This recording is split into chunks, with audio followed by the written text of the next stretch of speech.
Hello दोस्तों, आप सभी का हमारे चैनल सरकारी नौकरी में स्वागत है। दोस्तों, चाहे केंद्र सरकार की शिक्षक भर्ती आती हो या किसी राज्य सरकार में भर्ती आती हो या बीएड, डीएलएड, बीटीसी या टेट सीटेट की भी कोई न्यूज़ होती है तो सबसे पहले हम वीडियो लेकर के आते हैं। तो दोस्तों, ये आपका अपना चैनल है। यदि आपने भी बीटीसी या बीएड कर रखा है और आप भी शिक्षक बनना चाहते हैं तो ये वीडियो आप लोगों के लिए बहुत महत्वपूर्ण होने वाला है। दोस्तों, आज हम इस वीडियो में लेटेस्ट अपडेट के बारे में बताएंगे। यूपी टीजीटी पीजीटी 2022 की भर्ती परीक्षा के एग्ज़ाम डेट को लेकर एग्ज़ाम कार्यक्रम के बारे में एक बड़ी और लेटेस्ट अपडेट आप सभी के सामने निकल कर आ रही है। जैसा कि आप जानते हैं कि किसी भी भर्ती से संबंधित कोई भी जानकारी निकल के सामने आती है तो सबसे पहले आप सभी को सरकारी नौकरी चैनल के द्वारा आपको दे दी जाती है। दोस्तों, टीजीटी पीजीटी एग्ज़ाम को लेकर या यूँ कहें आप सभी के लिए खुशखबरी है, क्योंकि काफ़ी लंबे समय से इस बात को लेकर अभ्यर्थियों में परेशानी बनी हुई थी। तो वहीं दूसरी तरफ शिक्षा सेवा चयन आयोग के पास भी इसको लेकर बहुत सारी समस्याएं देखने के लिए मिल रही थी। अगर बात की जाए यूपी टीजीटी पीजीटी एग्ज़ाम को लेकर जो मुहर है वो लग गई है। इसके बारे में जो जानकारी आपको दी जा रही है वो सीधे शिक्षा सेवा चयन आयोग के माध्यम से है। वीडियो को पूरा देखें और लाइक कर दें और शेयर कर दें। चैनल को सब्सक्राइब करके घंटी वाले निशान को दबा करके ऑल पर सेट कर दीजिएगा, जिससे हमारी आने वाली हर अपडेट आपको सबसे पहले मिले। दोस्तों, इस वीडियो में हम बात करेंगे 24,898 पदों पर भी बड़े फैसले को लेकर, क्योंकि जो 3 जानकारी आप सभी के लिए हैं। पहली है आपके एग्ज़ाम को लेकर, दूसरी आपकी अगर बात की जाए 24,898 पदों के लिए, और तीसरी है अगर बात की जाए नए अधिकारी की नियुक्ति की वजह से अब कहीं न कहीं आयोग में और अभ्यर्थियों के लिए बहुत सारी जो चीज़ें और ज़्यादा अच्छी हो जाएंगी। क्यों हो जाएंगी उस पर भी हम आपको बताएंगे। चलिए एक एक करके सारी जानकारी कवर करते हैं। सबसे पहले बात पॉइंट की है। पॉइंट ये है कि शिक्षा सेवा चयन आयोग के अंदर बैठक थी।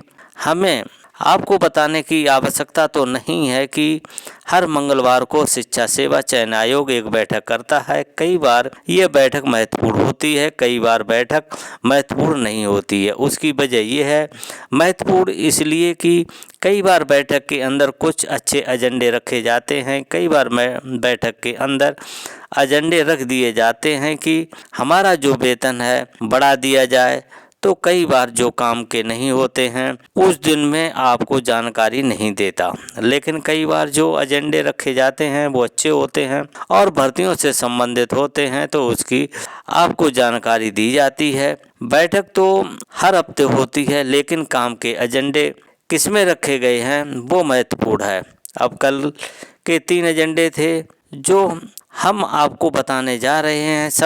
सबसे पहला एजेंडा था टीजीटी पीजीटी एग्ज़ाम। दूसरा एजेंडा था 24,898 पदों पर टीजीटी पीजीटी भर्ती को लेकर, और तीसरा एजेंडा नहीं कह सकते हैं, ये सरकार के माध्यम से नियुक्ति की गई है। सरकार ने एक नए अधिकारी की नियुक्ति कर दी है। अब ये अधिकारी के आ जाने की वजह से आप लोगों को, हम लोगों को और जो प्रतियोगी छात्र हैं उन लोगों को बड़ा फ़ायदा होगा। क्यों होगा उसकी वजह हम आपको बता देते हैं। शिक्षा सेवा चयन आयोग के अंदर क्या चल रहा है, शिक्षा सेवा चयन आयोग क्या कर रहा है, कौन कौन से पदों पर भर्ती लटकी है, कौन से पदों पर भर्ती आनी है, कौन से पदों की भर्ती होनी है, इसकी जानकारी आपको कैसे मिलती है। जो आपके फेवरेट चैनल हैं उनके माध्यम से भी जानकारी मिलती रहती है कि ऑफिशियल जो कहीं न कहीं अधिकारी हैं वो जानकारी नहीं देते हैं। तो ऐसे में सरकार के माध्यम से शिक्षा सेवा चयन आयोग के अंदर एक नए अधिकारी की नियुक्ति की गई है। अब ये जो नए अधिकारी हैं उसका काम क्या होगा, उसका काम होगा सूचना अधिकारी, नाम होगा सूचना अधिकारी का काम होगा आपको सूचना देना। यानी कि अगर आप सूचना का अधिकार अधिनियम के थ्रू सरकार से या किसी से भी जब जानकारी मांगते हैं तो आपको जानकारी मिलती है। तो वहाँ पर एक सूचना अधिकारी होता है जो इसकी जानकारी देता है।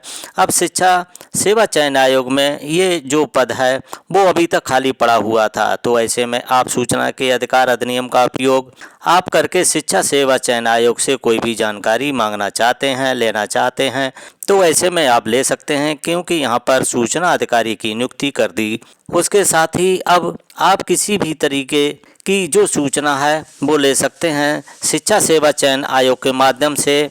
अब ऐसे में शिक्षा सेवा चयन आयोग के माध्यम से जो सूचना है वो लेना चाहते हैं, तो उसके लिए आपको क्या करना होगा, ऑफिशियल वेबसाइट पे जाना होगा, फिर आपको मिलेगी। अभी आयोग की वेबसाइट नहीं बनी है, थोड़ा सा इंतजार कर लेना। कुछ दिनों बाद ये सूचना अधिकारी काम करना शुरू कर देंगे, तो इससे बेनिफिट ये होगा, आप किसी भी भर्ती के बारे में कुछ भी जानना चाहते हैं वो आप जान सकते हैं। तो पहला तो आप कह सकते हैं कि जो मीटिंग के अंदर इनका भी स्वागत किया गया, इनको भी कार्य के बारे में जानकारी दी गई, कौन सी भर्ती कहां पर लटकी हुई है, किस तरीके से चल रही है, जिससे आने वाले समय के अंदर जो सवालों के जवाब हैं वो सूचना अधिकारी को देने हैं, उनको बताना लाजमी था। तो पहली जानकारी। दूसरी जानकारी की बात करते हैं। दूसरी है आपकी एग्ज़ाम की डेट को लेकर। कल एग्ज़ाम डेट के बारे में जब बैठक में विचार विमर्श किया गया तो दोनों मुद्दे उठाए गए।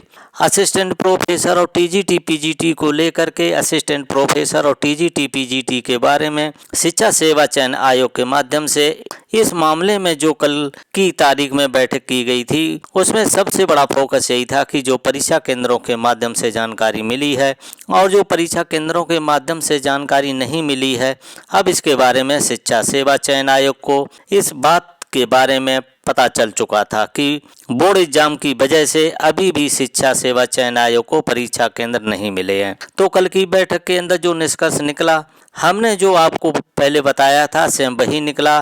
पहला निष्कर्ष ये है कि जो आपकी असिस्टेंट प्रोफेसर भर्ती है 16 और 17 अप्रैल को तो ये आयोजित हो जाएगी, इसमें दिक्कत नहीं आएगी। क्यों नहीं आएगी? क्योंकि वह मुश्किल से 1 लाख ने इसमें आवेदन किया है और 1 लाख अभ्यर्थी की परीक्षा करवाने के लिए ज़्यादा परीक्षा केंद्रों की आवश्यकता भी नहीं है। तो ऐसे में इसको लेकर तो स्पष्ट हो गया कि ये परीक्षा बड़ी आसानी से हो जाएगी, इसमें आपको दिक्कत नहीं आएगी और कोई समस्या नहीं आती है। तो आपकी असिस्टेंट प्रोफेसर भर्ती और जो कि परीक्षा है वो 16 और 17 तारीख को बड़ी आसानी से होने जा रही है। आप लोग तैयारी कर सकते हैं। पहली बात बिल्कुल क्लियर। दूसरी बात टीजीटी पीजीटी को लेकर, अब टीजीटी पीजीटी को लेकर भी कल की तारीख में विचार विमर्श किया गया। बहुत सारे जिले हैं जिनके माध्यम से जवाब नहीं दिया गया। शिक्षा सेवा चयन आयोग के अधिकारियों ने जानकारी मांगी है कि आखिर वजह क्या है। तो वजह आपको पहले बताई गई थी कि बोर्ड परीक्षाओं की वजह से कहीं न कहीं जो कह सकते हैं कि आपके एग्ज़ाम को लेकर चीज़ें स्पष्ट नहीं हो पाई थी। तो यहाँ पर शिक्षा सेवा चयन आयोग ने क्या कहा है, उनका कहना यह है कि चूंकि अभी आपकी परीक्षा मई और जून में होने जा रही है, मई और जून में, तो उनका कहना यह है कि जो हमने आपको पहले बताया था कि परीक्षा केंद्र मिलने में दिक्कत नहीं आएगी, इसलिए वो अभी थोड़ा सा पेशेंस रखे बैठे हैं। वो पेशेंस रख कर के बैठ इसलिए गए हैं कि वो चाहते हैं कि पहले बोर्ड परीक्षा ख़त्म हो जाए। एक बार बोर्ड परीक्षा ख़त्म हो जाएंगी तो उसके बाद में जो इस पर फैसला है वो लेना आसान हो जाएगा। तो शिक्षा सेवा चयन आयोग के माध्यम से टीजीटी पीजीटी परीक्षा 2022 की परीक्षा कराने के लिए अभी मई और जून में ही कहीं न कहीं विचार किया जा रहा है और हो जानी चाहिए। हमने आपको पहले ही बताया था कि मई जून में परीक्षा केंद्र नहीं मिलेंगे तो कभी नहीं मिलेंगे, क्योंकि उस टाइम सारे स्कूल बंद होते हैं। अब जब स्कूल ही बंद हैं तो आपको दिक्कत नहीं आनी चाहिए, क्योंकि परीक्षा अगर आप संडे को करानी होती है तो बात अलग थी। अब आपको वर्किंग डे में परीक्षा करानी है तो परीक्षा केंद्र मिल जाएंगे, ज़्यादा दिक्कत नहीं आएगी।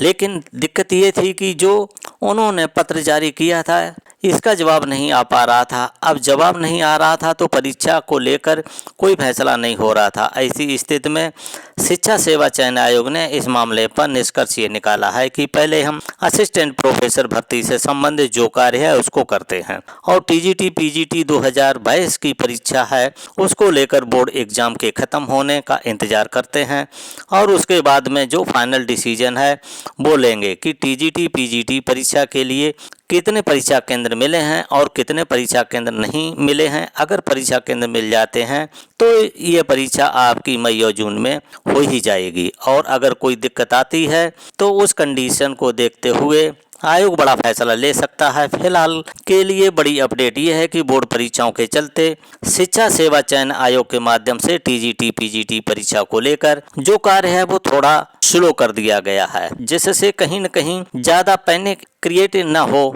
और जो अभ्यर्थी इस बात को लेकर परेशान हैं कि परीक्षा कब होगी, अभी के लिए उनका ये मानना है कि आपकी परीक्षा मई और जून में ही हम करने की कोशिश कर रहे हैं और जो परीक्षा केंद्रों से संबंधित समस्या आ रही है उसके लिए थोड़ा सा पेशेंस रखा है कि बोर्ड एग्जाम खत्म हो जाने दो, अधिकारी फ्री भी हो जाएंगे और जो आयोग चाहता है उसके जवाब भी उनको मिल जाएंगे और फिर इस आधार पर वो परीक्षा से संबंधित जो तैयारियां हैं वो कर लेंगे, क्योंकि 30 दिन का समय चाहिए परीक्षा से संबंधित जानकारी करने के लिए। अप्रैल का महीना उनके पास है, आसानी से इससे संबंधित जो कार्य हैं वो कर सकते हैं। फिर जाकर मई और जून में परीक्षा है। तो ये जानकारी आपको देनी थी। ये जानकारी कैसी लगी हमें कमेंट में ज़रूर बताइएगा।